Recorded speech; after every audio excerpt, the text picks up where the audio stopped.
اعوذ باللہ من الشیطان الرجیم بسم اللہ الرحمن الرحیم اذ قال اللہ یا عیسیٰ انی متوفیک ورافعک الی ومطہرک من الذین کفروا وجاعل الذین اتبعوک فوق الذین کفروا الی یوم القیامہ ثم الی مرجعکم فاحکم بینکم فیما کنتم فیہ تختلفون۔ صدق اللہ مولانا العلی العظیم وبلغنا نبیہ ورسولہ الکریم۔ محترم احباب، اس آیت مبارکہ کے حوالہ سے اس سے قبل 2 درس ہو چکے ہیں۔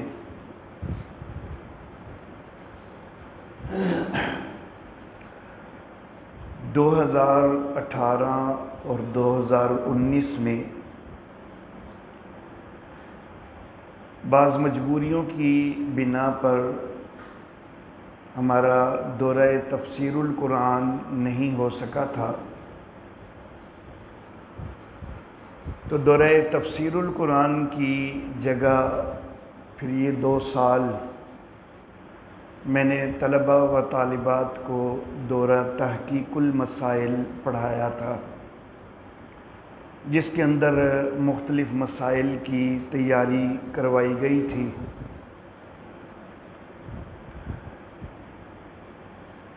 گزشتہ 2 دروس کے اندر جو کچھ نکات میں نے بیان کیے ہیں، وہ نکات اسی دور میں دورہ تحقیق المسائل کے لیے لکھے گئے تھے۔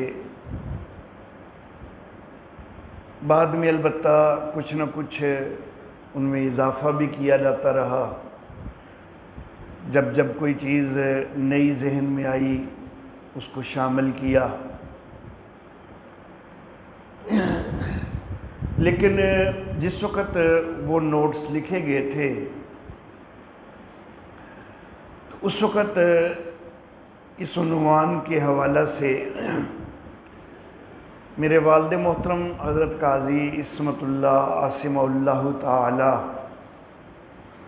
ان کا کوئی درس وہ میرے سامنے نہیں تھا۔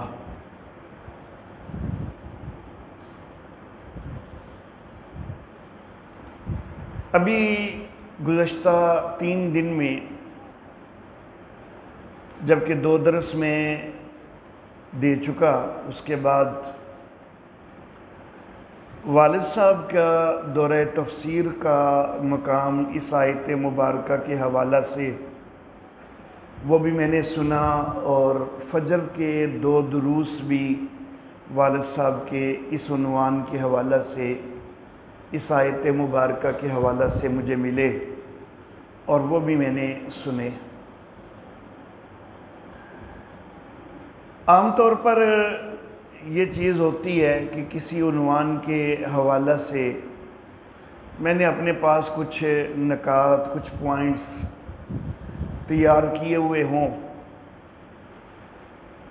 بعد میں والد صاحب کا کوئی درس بھی میسر آ جائے تو اس کو سنوں، تو عموماً تقریباً وہی چیزیں ہوتی ہیں کہ جو لکھی ہوتی ہیں میں نے اپنے طور پر، تقریباً وہی چیزیں جو ہیں وہ والد صاحب کے درس میں بھی ملتی ہیں، کوئی تھوڑا بہت فرق ہو جاتا ہے۔ لیکن ابھی جو میں نے 3 دروس سنے تو ایک عجیب اتفاق ہے کہ جو کچھ میں نے پہلے بیان کیا ہے وہ اور جو والد صاحب نے بیان کیا ہے تو اس میں الگ الگ نکات ہی تھے۔ صرف میرے خیال میں پورے والد صاحب کے نکات میں اور میرے نکات میں سے صرف ایک چیز جو ہے وہ مجھے مشترک ملی، اور اس کے علاوہ باقی ساری چیزیں جو ہیں میں نے کچھ اور انداز میں، ایک اور انداز میں جو ہے وہ قادیانیت کا رد کیا ہوا ہے، اور والد صاحب نے ایک اور انداز میں رد کیا ہوا ہے۔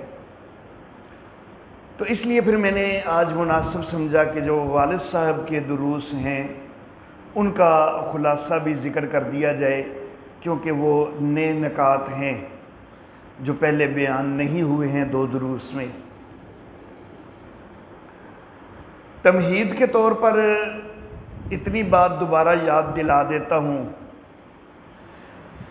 کہ قادیانی حضرات اس آیت مبارکہ سے حضرت عیسیٰ علیہ السلام کی وفات ثابت کرنے پر زور دیتے ہیں، کیونکہ مسلمانوں کا جو عقیدہ ہے کہ حضرت عیسیٰ علیہ السلام نے دوبارہ تشریف لانا ہے، تو قادیانی کہتے ہیں مرزا غلام احمد قادیانی کی شکل میں وہ آ چکے ہیں،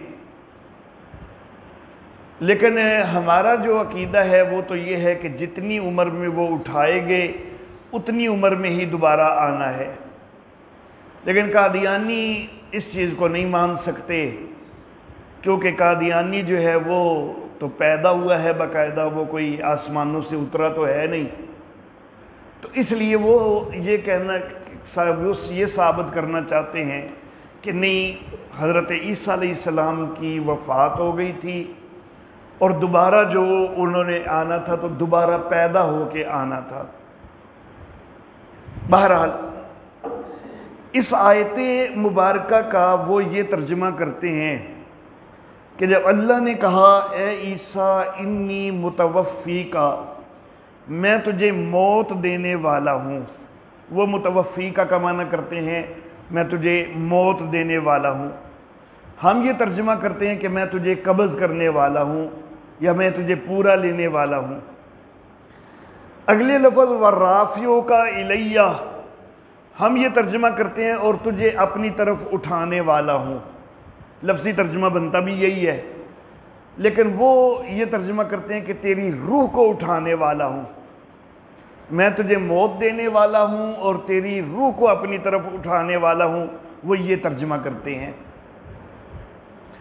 ان کا کہنا یہ ہے کہ متوفی کا جو لفظ ہے اس کا معنی موت دینا ہے اور یہ حقیقی معنی ہے، تو جب یہ توفی کا حقیقی معنی موت دینا ہے تو پھر یہی معنی لینا چاہیے۔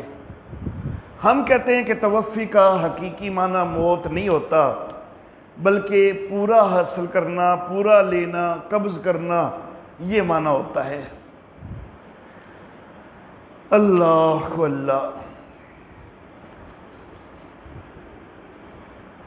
قادیانی نظریہ کے مطابق اگر یہاں پر متوفی کا معنی یہ کیا جائے کہ میں تجھے موت دینے والا ہوں، تو پھر اگلا جو لفظ ہے نا رافعُ کا الیہ، اس کی تو ضرورت ہی کوئی نہیں بنتی، کیونکہ اس کا ترجمہ وہ یہ کرتے ہیں کہ تیری روح کو اپنی طرف اٹھانے والا ہوں، اور یہ تو سب جانتے ہیں کہ نیک لوگوں کی روحیں آسمانوں کی طرف ہی جاتی ہیں، تو اگر متوفی کا معنی ہے موت دینا تو موت میں روح تو قبض ہوتی ہے، اور نیک لوگوں کی روحیں جو ہیں وہ آسمانوں کی طرف جاتی ہیں، تو پھر اللہ رب العزت کو یہ خاص طور پر حضرت عیسیٰ علیہ السلام کو یہ بتانے کی ضرورت کیوں پیش آ گئی کہ میں تجھے اٹھانے والا ہوں؟ وہ کہتے ہیں روح کو اٹھانے والا ہوں، تو یہ روح کو اٹھانے کا لفظ یہ استعمال کرنے کی تو ضرورت ہی کوئی نہیں تھی، متوفی کا کے اندر یہ بات آ جاتی ہے تو یہ الگ سے ذکر کرنے کی ضرورت ہی کوئی نہیں رہتی۔ یہ ایک بات ہو گئی۔ دوسری بات، ایک ہے زندگی دینا اور ایک ہے موت دینا۔ زندگی دینے کے لیے احیاء کا لفظ استعمال ہوتا ہے، موت دینے کے لیے اماتہ کا لفظ استعمال ہوتا ہے، اور قرآن حکیم کے اندر احیاء اور اماتہ یہ ایک دوسرے کے مقابل کئی جگہ پر آئے ہوئے ہیں۔ مثال کے طور پر سورۃ البقرہ کی آیت نمبر 258 ہے، حضرت سیدنا ابراہیم علیہ الصلاۃ والتسلیمات اور نمرود کی بحث ہو رہی ہے، تو اس کے اندر اللہ رب العزت نے ذکر فرمایا کہ اذ قال ابراہیم، ربی الذی یحیی و یمیت، میرا رب وہ ہے کہ جو زندہ کرتا ہے اور مارتا ہے۔ یحیی احیاء سے ہے، یمیت اماتہ سے ہے، تو گویا کہ احیاء اور اماتہ کا آپس میں تقابل آ گیا۔ آگے نمرود کہنے لگا، کالا کہنے لگا، انا احیی و امیت، میں زندہ کرتا ہوں اور میں مارتا ہوں۔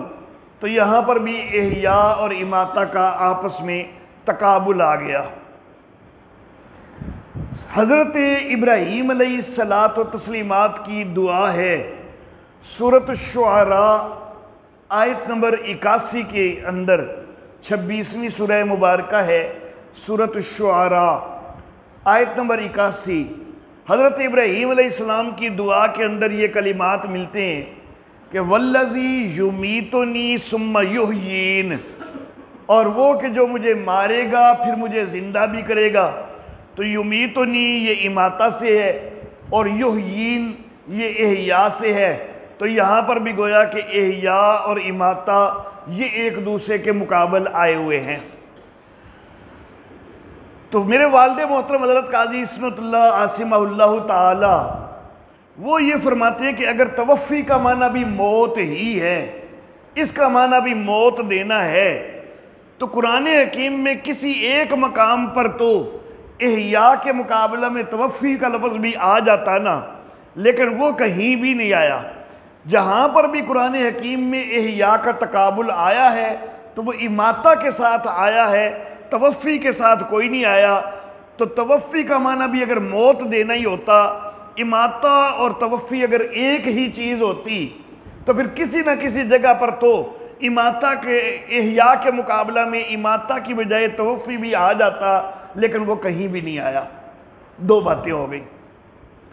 تیسری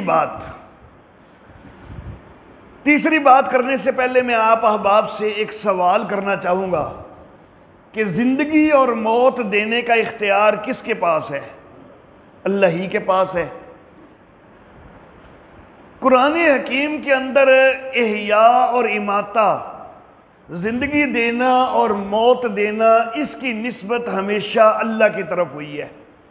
اللہ رب العزت نے کسی اور کی طرف نسبت کرنا گوارا نہیں کی، کیونکہ زندگی دینے والا بھی اللہ ہی ہے، موت دینے والا بھی اللہ ہی ہے۔ ایک مقام پر بظاہر یوں لگتا ہے کہ زندگی دینے کی نسبت حضرت عیسیٰ علیہ السلام کی طرف اللہ نے کی ہے، کہ حضرت عیسیٰ علیہ الصلاۃ و تسلیمات کہتے ہیں کہ وَأُحْيِي الْمَوْتَى، اور میں مردوں کو زندہ کرتا ہوں، لیکن ساتھ ہی بِإِذْنِ اللہ کا لفظ ہے کہ میں مردوں کو زندہ کرتا ہوں اللہ کے حکم سے۔ تو گویا کہ اصل نسبت وہاں پر بھی اللہ کی طرف ہے۔ احیاء کی نسبت جب کبھی بھی ہوتی ہے اللہ کی طرف ہوتی ہے، اماتہ کی نسبت بھی جب کبھی ہوتی ہے وہ اللہ کی طرف ہوتی ہے۔ سیدنا عیسیٰ علیہ الصلاۃ و تسلیمات کے حوالہ سے سورہ آل عمران کی آیت نمبر 49 کے اندر اگرچہ احیی الموتیٰ کا لفظ آیا، لیکن ساتھ ہی بِإِذْنِ اللہ کے لفظ نے واضح کر دیا کہ وہاں پر بھی حقیقی نسبت جو ہے وہ اللہ ہی کی طرف ہے، حضرت عیسیٰ علیہ السلام کی طرف نہیں ہے۔ اور ویسے بھی معجزے کا فاعل اللہ ہی ہوا کرتا ہے۔ اللہ اللہ، ایک مقام ہے صرف قرآن حکیم میں کہ جہاں پر احیاء اور اماتہ کی نسبت اللہ کے سوا کسی اور کی طرف ہو رہی ہے، لیکن وہ اللہ نے نہیں کی۔ وہ نمرود نے یہ جھوٹا دعویٰ کیا۔ سورہ البقرہ کی آیت نمبر 258 کہ اس نے یہ دعویٰ کیا، انا احیی و امیت، میں زندہ کرتا ہوں اور میں مارتا ہوں، لیکن یہ اللہ نے اس کی طرف کوئی احیاء یا اماتہ کی نسبت نہیں کی، بلکہ اس نے خود یہ اپنے طور پر ایک دعویٰ کیا ہے۔ اللہ رب العزت نے احیاء اور اماتہ کی نسبت وہ اپنی طرف ہی کی ہے، جیسا کہ حضرت ابراہیم علیہ الصلاۃ و تسلیمات کے کلمات سے ظاہر ہے کہ ربی الذی یحیی و یمیت۔ نمرود کا جو یہ کلمہ ہے، ساری امت کہتی ہے کہ یہ کفریہ کلمہ کہا اس نے، یہ کلمہ اس نے کفریہ کہا کہ آنا احیی و امید. کیوں کفریہ ہے؟ اس لیے کہ بھائی اس نے موت اور حیات کی نسبت اپنی طرف کر دی، حالانکہ موت اور حیات کی نسبت صرف اللہ کی طرف ہو سکتی ہے. تو گویا کہ موت اور حیات کی نسبت اگر کسی اور کی طرف کی جائے تو یہ تو کفر ہوتا ہے. اب یہ جو توفی کا لفظ ہے اس کی نسبت تو اللہ خود بھی کہ جو ہے فرشتوں کی طرف کرتے ہیں. اگر اماتہ اور توفی ایک ہی چیز ہوتی، اماتہ کی یا اس کے مقابلہ میں احیاء کی نسبت تو اللہ نے کبھی بھی کسی غیر کی طرف کرنی گوارا نہیں کی. اگر ایک بدبخت نے اپنی طرف نسبت کی ہے تو ہم کہتے ہیں کہ اس نے کفر بولا ہے، اس نے کوئی درست جملہ نہیں بولا ہے، یہ کفریہ جملہ بولا ہے اس نے. تو اللہ رب العزت نے پھر توفی کی نسبت جو ہے وہ ملائکہ کی طرف کیسے کر دی؟ اگر توفی اور اماتہ ایک ہی چیز ہوتی تو اماتہ کی نسبت تو اللہ کبھی گوارا نہیں کرتے کسی اور کی طرف. توفی کی نسبت اللہ خود جو ہے وہ دوسروں کی طرف کر رہے ہیں، فرشتوں کی طرف کر رہے ہیں. 47ویں سورہ مبارکہ ہے سورہ محمد، آیت نمبر 27. اللہ فرماتے ہیں فَكَيْفَ إِذَا تَوَفَّتْهُمُ الْمَلَائِكَةُ، کیا کیفیت ہوگی کہ جب فرشتے ان کو مار رہے ہوں گے، فرشتے ان کو قبض کر رہے ہوں گے، فرشتے ان کو قبض کر رہے ہوں گے، کیا کیفیت ہوگی؟ تو یہاں پر قبض کرنے کے معنی میں توفی آئے گا اور فرشتوں کی طرف اس کی نسبت ہو گئی. 32ویں سورہ مبارکہ ہے سورۃ السجدہ، اس کی آیت نمبر 11. اس کے اندر اللہ رب العزت فرماتے ہیں قُلْ يَتَوَفَّاكُمْ مَلَكُ الْمَوْتِ، اے نبی آپ کہیے کہ تم کو قبض کرتا ہے ملک الموت. تو توفی کی نسبت ملک الموت کی طرف بھی ہو گئی، فرشتے کی طرف ہو گئی.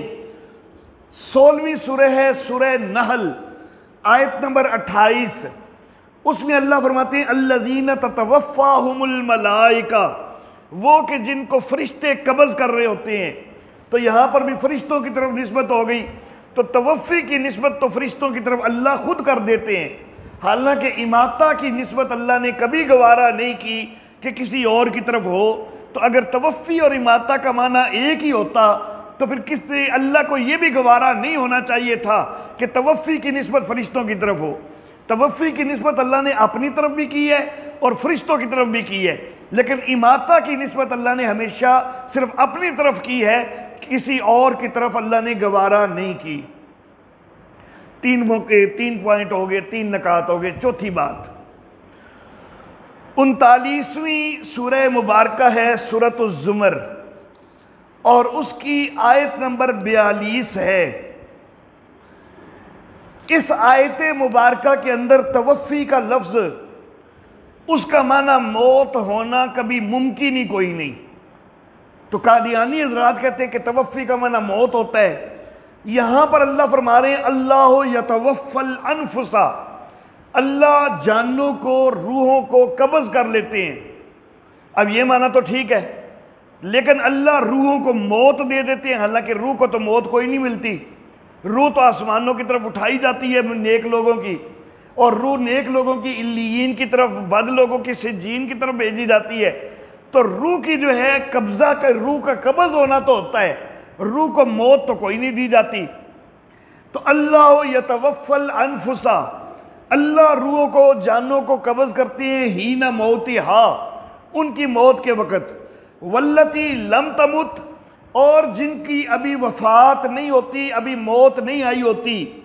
فی منامہا، تو ان کی روحوں کو بھی اللہ قبض کرتے ہیں ان کی نیند میں. تو اب یہاں پر اگر توفی کا معنی جو ہے وہ موت دینا ہے تو پھر ترجمہ یہ بنے گا کہ جن کی ابھی موت نہیں آتی اللہ ان کو بھی نیند میں موت دے دیتے ہیں، حالانکہ اللہ خود کہہ رہے ہیں کہ موت آئی کوئی نہیں ان کی، اور خود ہی اللہ کہہ رہے ہیں کہ نیند میں اللہ موت دے دیتے ہیں. تو یہ کیسے ہو سکتا ہے؟ تو نیند میں ان کی جانیں قبض ہو جاتی ہیں، روحیں قبض ہو جاتی ہیں. موت دینا جو ہے وہ یہاں پر معنی قطعاً نہیں ہو سکتا. اسی طرح سورۃ الانعام ہے، 6 سورہ مبارکہ ہے، آیت نمبر 60. اس میں اللہ رب العزت یہ ارشاد فرماتے ہیں وَهُوَ الَّذِي يَتَوَفَّاكُمْ بِاللَّيْلِ، وہ اللہ ہے کہ جو تم کو رات میں قبض کر لیتا ہے۔ تو کیا ہم ہر رات کو مر جاتے ہیں؟ تو اگر تو توفی کا معنی ہو موت، تو پھر تو یہاں پر معنی یہ ہوگا کہ وہ اللہ کہ جو تم کو رات کو موت دے دیتا ہے۔ حالانکہ رات کو نیند آتی ہے، ہماری موت نہیں ہوا کرتی، روزانہ ہمیں موت کوئی نہیں دی جاتی۔ تو توفی کا معنی موت ان آیات کے اندر بنانا ممکن ہی کوئی نہیں۔ تو جب ان آیات کے اندر توفی کا معنی موت بنایا جا ہی نہیں سکتا، تو پھر یہ کہنا غلط ہے کہ توفی کا حقیقی معنی موت ہے۔ یہ کبھی جو ہے وہ بات درست نہیں ہو سکتی۔ 4 باتیں ہو گئی، 5ویں بات، مرزا غلام احمد قادیانی نے ایک کتاب لکھی شہادت القرآن۔ اس کے اندر اس نے ایک بات لکھی کہ کئی مجدد گزرے ہیں۔ پھر مزید اس نے کہا کہ مجدد جو ہوتے ہیں تو وہ صحیح دین بتاتے ہیں۔ اور تیسری بات اس نے بڑی اہم کہی، تیسری بات یہ کہتا ہے کہ جو مجدد کی بات نہ مانے تو گویا کہ وہ کفر کر رہا ہے۔ مجدد کی بات نہ ماننا کفر ہوتا ہے۔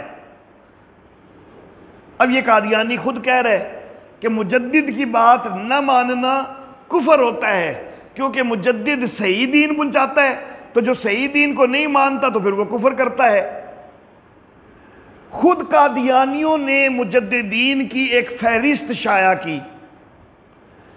اب اس فہرست کے اندر علامہ ابن تیمیہ رحمہ اللہ ان کا نام بھی موجود ہے۔ علامہ ابن تیمیہ رحمہ اللہ اپنی کتاب الجواب الصحیح لمن بدل دین المسیح، اس کے اندر توفی کا معنی قبض کرنا، پورا لینا کرتے ہیں، موت دینا معنی کوئی نہیں کرتے۔ اب وہ اس نے خود کہا کہ مجددین کی بات جو نہ مانے تو کفر ہے، اور پھر اس کے نظریے کے مطابق قادیانی حضرات وہ مجددین کی بات نہیں مان رہے، علامہ ابن تیمیہ کی بات نہیں مان رہے، تو سارے کفر کر رہے ہیں۔ پھر علامہ ابن تیمیہ رحمہ اللہ انہوں نے مزید وضاحت کرتے ہوئے یہ بھی کہا کہ جو حضرت عیسیٰ علیہ السلام کی توفی ہے وہ صرف روح کی توفی نہیں، روح مع البدن کی توفی ہے۔ روح اور جسم دونوں اٹھائے گئے ہیں، دونوں قبض کیے گئے ہیں۔ اور اب یہ مجدد کی بات کوئی نہیں مان رہے، اور مجدد کی بات نہ ماننا خود ان کے اپنے مقتدا کے نزدیک وہ کفر ہے۔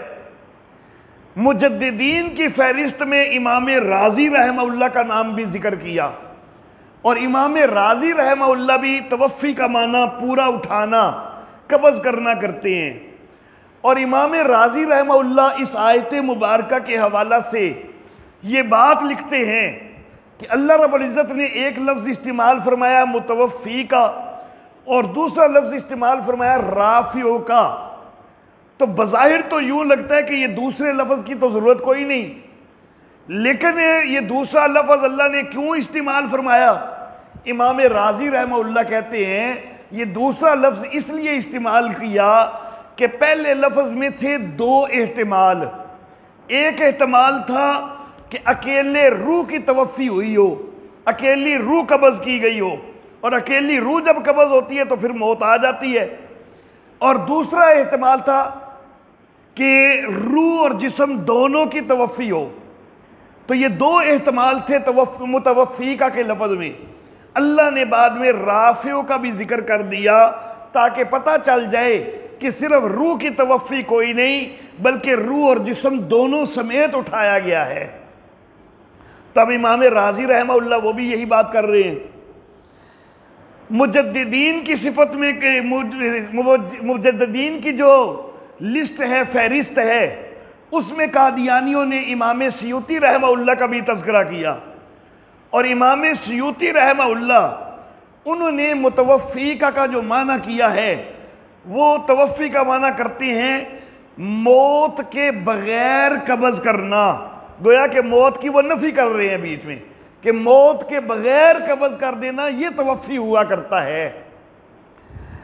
اللہ اللہ، تو مجددین کا کہنا بھی گویا کہ یہی ہوا کہ توفی کا معنی پورا اٹھانا ہے، قبض کرنا ہے۔ چھٹی بات، یہ جو سورہ آل عمران ہے،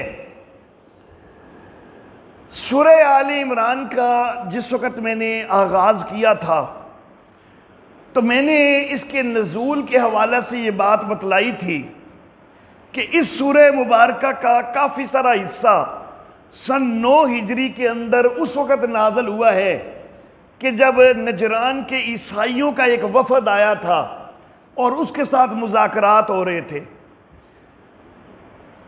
تو چونکہ اس سورہ مبارکہ میں ان مذاکرات کے اندر ان کے جوابات دینے تھے، اس سورہ مبارکہ کے اندر عیسائیوں کے غلط عقائد جو ہیں ان کا رد کیا گیا ہے، کئی سارے ان کے غلط عقائد ان کا رد کیا گیا ہے۔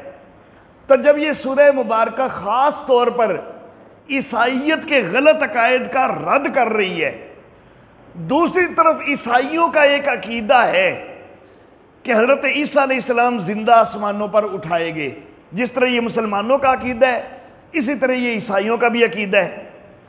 فرق اتنا ہے کہ ہم کہتے ہیں کہ موت ہوئی کوئی نہیں، شہادت ہوئی کوئی نہیں اور زندہ اٹھائے گئے۔ عیسائی کہتے ہیں موت ہو گئی ایک دفعہ، 3 دن بعد دوبارہ زندہ ہوئے اور زندہ اٹھائے گئے۔ بہرحال عیسائی بھی زندہ اٹھائے جانے کے قائل، ہم مسلمان بھی زندہ اٹھائے جانے کے قائل۔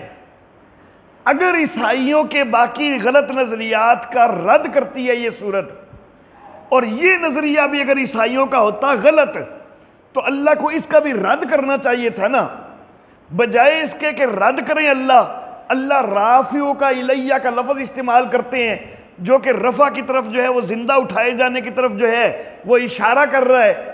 تو ان کا اگر یہ عقیدہ غلط تھا تو اللہ رب العزت رافعو کا الیہ کے لفظ سے ان کے غلط عقیدے کو تقویت دے رہے ہیں کیا؟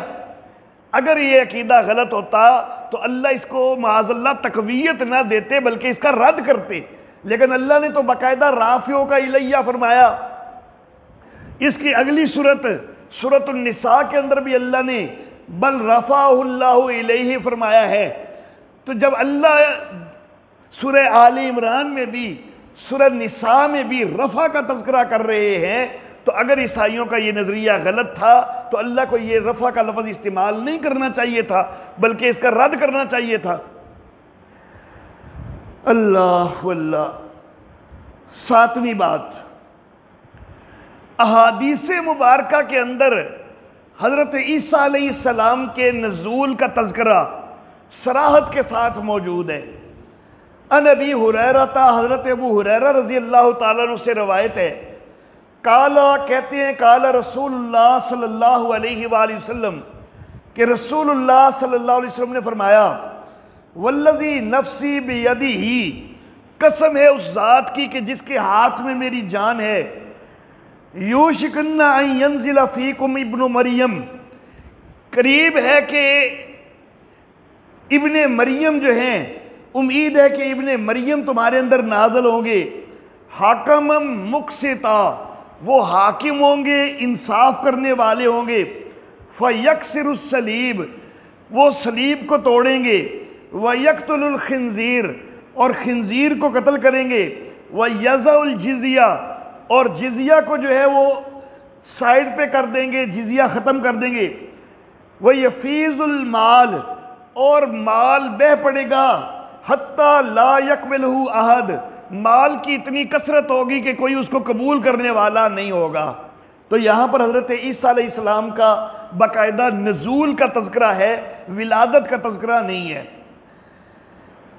ان ابی ہریرہ قال قال رسول اللہ صلی اللہ علیہ وسلم، حضرت ابو ہریرہ رضی اللہ تعالیٰ سے روایت ہے، کہتے ہیں کہ رسول اللہ صلی اللہ علیہ وسلم نے فرمایا، کیف انتم اذا نزل ابن مریم، تمہاری کیا کیفیت ہوگی کہ جب ابن مریم نازل ہوں گے، فیکم تمہارے درمیان، و امامکم منکم، اور تمہارا امام تمہیں میں سے ہوگا۔ یہاں پر بھی نزول کا تذکرہ ہے۔ ان جابر ابن عبداللہ، رضی اللہ تعالی عنہ یقول سمیعت النبی صلی اللہ علیہ وسلم یقول، حضرت جابر بن عبداللہ رضی اللہ تعالی عنہما سے روایت ہے، وہ کہتے ہیں میں نے رسول اللہ صلی اللہ علیہ وسلم کو یہ کہتے سنا، لا تزال طائفۃ من امتی یقاتلون علی الحق، میری امت کا ایک گروہ حق کے لیے ہمیشہ لڑتا رہے گا، ظاہرین الی یوم القیامہ، قیامت کے دن تک وہ غالب آتے رہیں گے۔ کالا، پھر نبی اکرم صلی اللہ علیہ وسلم نے مزید فرمایا، فَيَنزِلُ عِيسَى ابْنُ مَرْيَمَ، عیسیٰ ابن مریم نازل ہوں گے، فَيَقُولُ أَمِيرُهُمْ، امیر ان کا کہے گا، تعال فَصَلِّ لَنَا، آئیے ہماری جماعت کروائیے۔ اب اگر حضرت عیسیٰ علیہ السلام نے پیدا ہونا ہے تو پیدا ہونے ساتھ امیر لشکر جو ہے وہ ان کو جماعت کہہ سکتا ہے؟ انہوں نے بڑی عمر میں نازل ہونا ہے، تبھی امیر لشکر جو ہے وہ ان کو جماعت کروانے کا کہے گا۔ فَيَقُولُ لَا، لیکن حضرت عیسیٰ کہیں گے کہ نہیں، اِنَّ بَعْضَكُمْ عَلَىٰ بَعْضٍ أُمَرَاء، تم ایک دوسرے کے اوپر امیر ہو، تکرمت اللہ ہذہ الامت، کیونکہ اللہ نے اس امت کو یہ عزت دی ہے۔ تو یہ احادیث مبارکہ ان کے اندر بھی صراحت ہے کہ حضرت عیسیٰ علیہ السلام کا نزول ہونا ہے، ولادت نہیں ہونی۔ آخری بات، امت محمدیہ کا اس بات کے اوپر اجماع رہا ہے، 1400 سال سے یہ اجماع ہے کہ حضرت عیسیٰ علیہ الصلاۃ والتسلیمات زندہ آسمانوں پہ اٹھائے گئے ہیں اور دوبارہ وہ اسی عمر میں تشریف لائیں گے، اور نبی اکرم صلی اللہ علیہ وآلہ وسلم کا فرمان ہے کہ میری امت کبھی گمراہی پہ جمع نہیں ہو سکتی، اور اس فرمان کی روح سے میرا عقیدہ ہے کہ امت محمدیہ ساری کی ساری ایک منٹ کے لیے بھی کبھی گمراہی کے اوپر جمع نہیں ہو سکتی، چہ جائے کہ 14 صدیاں جو ہے وہ امت گمراہی کے اوپر جمع رہے، یہ کیسے ہو سکتا ہے؟ تو نبی اکرم صلی اللہ علیہ وسلم کا فرمان ہے کہ میری امت گمراہی پہ جمع نہیں ہو سکتی، اور 1400 سال سے امت اس بات پر جمع ہے کہ حضرت عیسیٰ علیہ السلام زندہ آسمانوں پہ اٹھائے گئے ہیں اور وہ اسی عمر کے اندر دوبارہ واپس آئیں گے۔ تو یہی حقیقت ہے۔ وآخر دعوانا ان الحمدللہ۔